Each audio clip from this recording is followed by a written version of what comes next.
All right, you know the feeling. It's 3 a.m. You're staring at the ceiling and you're just dreading that morning alarm, all because you're thinking about your boss.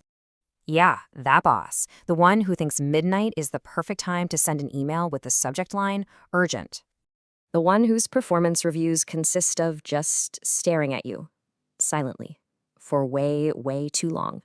Or maybe it's the one who hands you a vague, multi-million-dollar project and then, poof, disappears for 3 weeks. You think that's rough?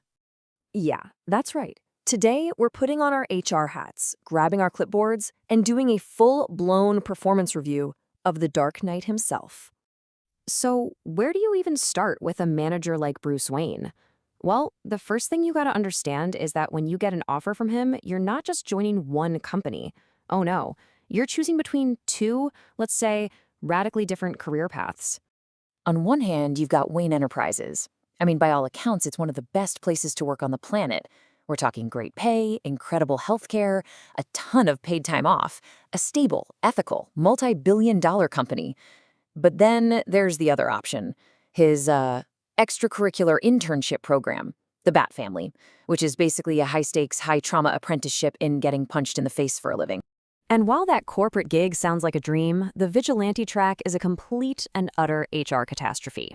So based on our, let's call it, institutional analyses, here are the top 7 reasons your first week working for Batman would absolutely 100% be your last. Let's kick things off with a big one. Forget off the clock. That phrase doesn't exist in his vocabulary. The bat signal isn't a suggestion, it's a mandatory all-hands-on-deck meeting that can happen at any time, day or night. Your personal life, your hobbies, your sleep schedule, consider them all terminated the second you sign on. The mission is 24/7, and you're expected to sacrifice everything for it. Period. And that leads us right into the next huge problem, a total breakdown in communication. See, Batman operates on a very strict need-to-know basis, and in his professional opinion, you almost never need to know anything. This guy is the absolute master of withholding critical information. You will rarely, if ever, know the full plan, the actual risks, or, why the R&D department is suddenly building a suspiciously bat-shaped jet. And this culture of secrecy, it trickles down into the legit corporate side too. As one analysis points out, the folks in advanced research are basically paid a fortune to just look the other way. They sign these ironclad NDAs and they learn really fast not to ask questions because they know that one wrong question could lead to them being, and I'm quoting here, sued into oblivion. So, what about your performance goals, your KPIs? Well, they're pretty straightforward, actually. Yeah, this slide just lays it all out, doesn't it? Batman demands absolute, total perfection. There is zero room for error. One little mistake, you could get fired. Just ask Stephanie Brown, who got terminated from her Robin gig unceremoniously. There's no forgiveness policy, just really, really long grudges. And retirement? Forget about it. The only acceptable retirement plan seems to be the one from Batman Beyond, where you have a heart attack that nearly forces you to break your one sacred rule.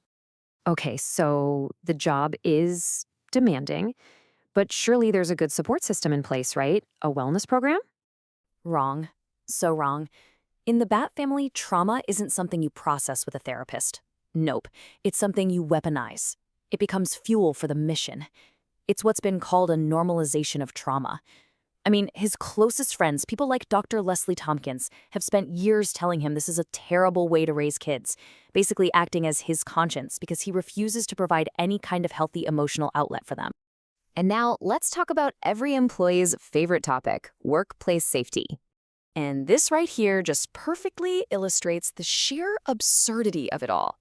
At Wayne Enterprises, you get stuff like monthly gas attack drills, mandatory therapy sessions. It's safe, it's supportive. In the Bat Family, you get nightly actual gas attacks from guys like the Scarecrow. Trauma is mandatory, and you can forget about paid time off. The workplace is quite literally a hazardous death trap. And really, all of this stems from one single core management flaw. For a man who insists on calling his team a family, Batman has some pretty deep-seated trust issues. This is the guy who is famous for creating detailed step-by-step plans to take down every single one of his allies, including the kids he calls his own. His leadership style is this bizarre, messy combination of paternalistic mentorship and paramilitary instruction. One minute you're his son or daughter, the next you're a potential threat that needs to be neutralized. And finally, we get to the question every single employee eventually asks. What's the career path here? Where does this all lead? Well, there isn't one. Working for Batman is not a job. It is a life sentence. There's no 401k, no pension, no pathway back to a normal life. Success in this organization means you outgrow being a sidekick, like Dick Grayson did, only to start your own high-risk, high-trauma vigilante franchise in another city. You don't get to leave the life. You just get promoted to a brand new level of danger. Okay, look, that is a mountain of HR violations. But to be fair, we do have to look at the other side of the coin. The mission is noble, right? He's saving an entire city. And let's not forget, Bruce Wayne, the civilian boss, he's a model CEO. Wayne Enterprises pays incredibly well, has amazing benefits, and genuinely works to make Gotham better. But ultimately, here's our final verdict on Batman the Manager. While he's a brilliant crime fighter, his management style is a massive liability. He gets the job done in spite of his leadership flaws, not because of them. As an employer, he is unworkable, completely uninsurable, and just a walking, talking HR violation. So after this whole performance review, I think we can officially update the definition. Yes, Batman is a brilliant tactician. Yes, he's a powerful symbol. But as a boss, he is uninsurable, deeply dysfunctional, and honestly, terrifying. The takeaway is simple. Gotham City might need Batman to survive the night, but if he ever actually submitted an application to be a manager, let's be real, human resources would absolutely not approve him.